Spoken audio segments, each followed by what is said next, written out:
Assalamualaikum warahmatullahi wabarakatuh. Oke, kali ini kita akan belajar mengenai fungsi.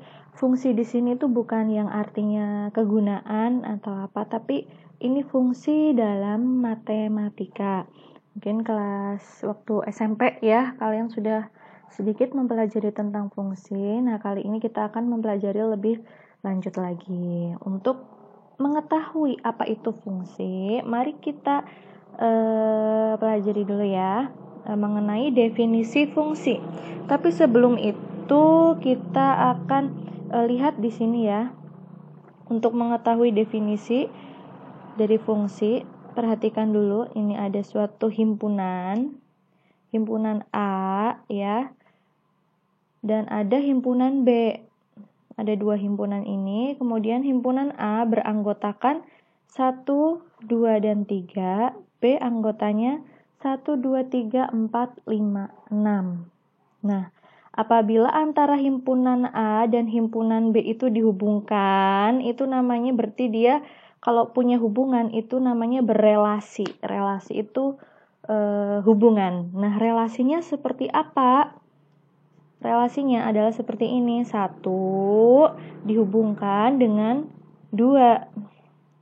Atau kalau dalam bahasanya itu dipetakan. 1 dipetakan ke 2, kemudian 2 dipetakan ke 4, dan 3 dipetakan ke 6. Nah, ini adalah suatu relasi.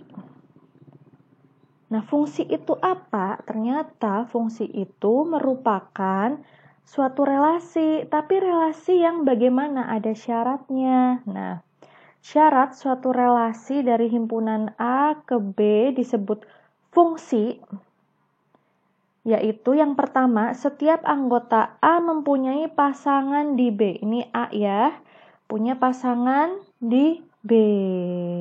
Dengan kata lain, anggota A ini semuanya dipetakan. Atau gampangannya, anggota A tidak ada yang jomblo. Gitu. Nanti ditulis di sini. Tidak jomblo. Ya, yang A anggotanya tidak ada yang jomblo.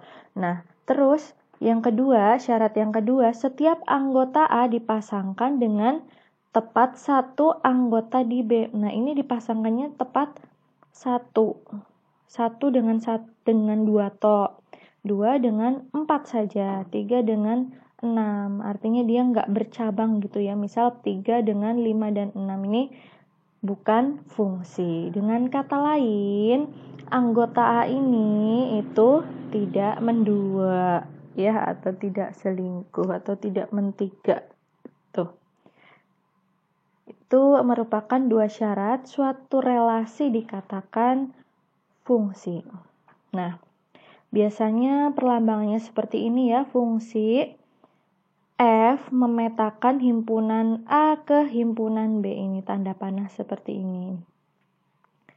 Kemudian ini ya contoh rumus fungsinya. Kalau 1 menjadi 2 dipasangkan dengan 2, 2 dipasangkan dengan 4, 3 dipasangkan dengan 6, rumus fungsinya adalah Fx sama dengan 2x. Anggota A ini adalah X1, X2, X3 dan seterusnya. Mungkin misal anggota A ada N banyaknya berarti sampai Xn. Nah, sebelah sini hasil-hasilnya atau 2, 4, 6 dan seterusnya itu merupakan Fx-nya. Kalau ini X1 di sini Fx1. Ini X2 di sini Fx2. Ini X3, ini Fx3, seperti itu. Nah, kemudian untuk bagian-bagian dari fungsi ya, ada yang namanya domain atau daerah asal, yaitu himpunan A ini. Himpunan A ini dinamakan domain atau daerah asal. Nah, himpunan B adalah kodomain, daerah kawan ya, bukan daerah lawan, tapi daerah kawan. Nah, ada lagi yaitu yang ini ya, yang merupakan pasangan-pasangannya dari anggota A yaitu 2, 4, 6. Ini dinamakan range atau daerah hasil. Domain, kodomain, range. Jadi range merupakan bagian dari kodomain, tapi tidak semua mungkin ya, tapi mungkin tidak semua kodomain adalah range. Contohnya 135 ini bukan range, begitu. Kemudian ada juga yang namanya prapeta. Prapeta itu anggota dari A. 1, 2, 3 ini prapeta. Nah, petanya adalah ini nih. 2, 4, 6 ini petanya. Misal ditanyakan prapeta dari 6, berarti 3. Terus misal ditanyakan peta dari 2, berarti 4. Begitu. Jelas ya? Nah, sekarang mari kita perhatikan, mari kita tebak-tebak bersama. Ini ada suatu fungsi. Bukan suatu fungsi, suatu relasi. Nah, ini fungsi atau bukan? Kita cek ya, anggota A ini kita cukup perhatikan A-nya saja. Ini ada yang jomblo tidak? Tidak ada. Ada yang mendua atau tidak? Tidak ada juga. Berarti ini merupakan relasi yang merupakan fungsi. Nah, sekarang yang kedua, ini ada yang jomblo tidak? Wah, ada yang jomblo. Berarti ini bukan fungsi. Begitu. Ini juga kita cek A-nya, ada yang jomblo? Tidak ada. Kalau yang mendua tidak ada juga. Berarti merupakan fungsi. Ini tidak pedulikan ya yang B ada yang jomblo tuh nggak apa-apa. Yang penting A-nya ini yang jadi pusat perhatian kita. Kemudian selanjutnya nih, ada yang jomblo, tidak ada. Tapi ini ada yang bercabang alias mendua, berarti ini bukan fungsi. Lanjut ya. Ini ada yang jomblo, tidak ada. Ada yang bercabang alias mendua, juga tidak ada. Berarti relasi ini merupakan fungsi. Gitu. Semoga bisa dipahami ya, bisa membedakan mana fungsi, mana yang bukan fungsi. Ingat 2 prinsip tadi, tidak jomblo, tidak mendua. Dah, itu cukup.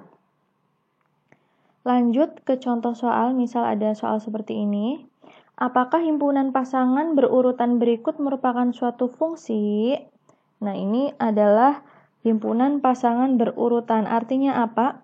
1 dipetakan ke 2, 2 dipetakan ke 3, 3 dipetakan ke 4. Nah, ini ada juga ya. 2 dipetakan ke negatif 1, 3 dipetakan ke 5, 1 ke 2, dan 2 ke 3. Untuk mengetahuinya akan lebih mudah kalau kita gambar terlebih dahulu. Seperti ini. Ini yang pertama ya. Ada himpunan A, himpunan B. Ini kan prapetanya itu 1, 2, dan 3. Petanya 2, 3, 4. Nah, seperti ini dipetakan. Nah, ternyata tidak ada yang jomblo dan tidak ada yang mendua. Berarti merupakan fungsi. Sekarang kita cek untuk yang kedua. Prapetanya ada 2, 3, 1, 2. Kita tulis 2, ini ya, 3, 1, 2. Kalau ada double seperti ini, kita cukup tuliskan 1 kali. Kemudian petanya min 1, 5, 2, 3. Ini urutkan ya anggota-anggotanya. Kemudian 2 dipasangkan dengan negatif 1. 3 dengan 5, 1 dengan 2, 2 dengan 2 ke 3, maksudnya bukan dengan sih ya, tapi ke. Nah, di sini ada yang bercabang, artinya himpunan pasangan berurutan yang kedua ini bukan fungsi. Cukup jelas ya, sebetulnya tidak digambar, itu bisa saja kita cermati, ini kan ada yang double. Kalau prapetanya itu ada yang sama dan di sini petanya berbeda, berarti dia nanti calon-calonnya tuh akan bercabang seperti ini. Jadi itu bukan fungsi gitu. Tidak usah digambar, juga bisa dianalisis. Kalau masih bingung ya, kita gambar saja. Lanjut sekarang mengenai sifat-sifat fungsi. Sifat fungsi yang pertama yaitu surjektif atau kata lainnya onto. Nah, itu fungsi yang bagaimana? Fungsi yang daerah hasilnya atau range sama dengan daerah kawan atau kodomain. Jadi gampangnya range sama dengan kodomain atau kodomain sama dengan range-nya. Nah, seperti ini. Ini kodomainnya kan ini dua ini ya. Range-nya juga sama. Intinya tuh kepake semua kodomainnya. Gitu. Nah, ini adalah fungsi yang surjektif. Ini contoh fungsi surjektif. Nah, kalau yang ini bagaimana? Ini range-nya cuma 1, 2, 3, padahal kodomainnya ada 4 seperti ini. Berarti tidak sama kan? Nah, ini bukan fungsi surjektif. Padahal ini fungsi, tapi bukan fungsi surjektif gitu ya. Kemudian sifat yang kedua, ini fungsi injektif atau satu-satu. Fungsi yang setiap prapetanya mempunyai peta yang berbeda. Nah, artinya apa? Ini satu-satu gitu loh. Ini pasangannya ini dapat satu-satu. Prapetanya berbeda-beda. Fungsi injektif. Kita ingat-ingat kata injektif itu kan artinya apa? Disuntikan gitu ya. Nah, kan biasanya tuh satu suntikan untuk satu orang. Nah, itu ingat-ingat aja. Nah, ini berarti untuk satu. Prapetanya dan petanya itu masing-masing satu gitu. Nah, tidak seperti ini. Ini fungsi, tapi prapetanya itu mempunyai peta yang berbeda. Nah, ini kan ini kan peta, prapetanya berbeda. Gitu. Jadi nggak boleh. Intinya sebelah sininya bercabang, itu nggak satu-satu, ini barengan prapetanya. Berarti ini bukan fungsi injektif. Apa ini kebalik ya? Fungsi yang setiap petanya mempunyai prapeta yang berbeda. Ini harusnya seperti itu ditulisnya. Nanti kalian tulis di buku, fungsi injektif atau fungsi satu-satu itu fungsi yang petanya itu mempunyai prapeta yang berbeda. Tapi bener yang ini nih Mbak, betul ya, berarti ya. Yang nggak boleh sama kan ini petanya nih. Atau himpunan B-nya yang tidak boleh sama, berarti petanya yang berbeda. Nah, sekarang sifat yang ketiga itu fungsi bijektif atau korespondensi satu-satu, itu fungsi yang sekaligus surjektif dan juga injektif atau fungsi yang onto dan satu-satu. Nah, ini namanya fungsi bijektif atau kata lainnya korespondensi satu-satu. Kalau tadi fungsi satu-satu, ini korespondensi satu-satu. Contohnya seperti ini. Dia surjektif karena kodomainnya sama dengan range, dan juga injektif, ini nggak ada yang bercabang sebelah sini ya. Dan ini juga merupakan fungsi. Jadi ini adalah fungsi yang bijektif. Nah, sekarang kalau yang ini fungsi, tapi sebelah sini ada yang bercabang, berarti bukan fungsi bijektif. Ini juga nih, ini fungsi, tapi kodomainnya tidak sama dengan range. Ini nggak kepake satu. Jadi ini bukan fungsi bijektif juga. Itu hanya ada 3 sifat-sifat fungsi tadi: surjektif, injektif, dan bijektif. Fungsi yang surjektif sekali lagi adalah fungsi yang kodomainnya sama dengan range, daerah kawan sama dengan daerah hasil.